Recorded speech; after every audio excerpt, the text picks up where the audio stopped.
Kali ni kita orang dapat green light daripada husband masing-masing untuk me time. Jom kita pergi Magical Beans Cafe di Ipoh, guys. Ni semua biras-biras sis. Kafe halal yang berlokasi di Taman Jubilee Ipoh dengan tagline Magic in Every Seat from Ipoh to the World memang sesuai untuk korang chilling dan hang out. Servis pantas dengan sistem yang cekap memberikan value added buat Magical Bean Cafe.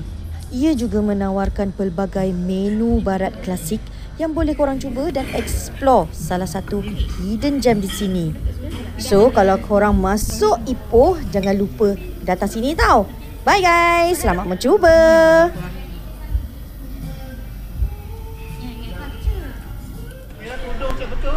Take a sip guys. Bismillah.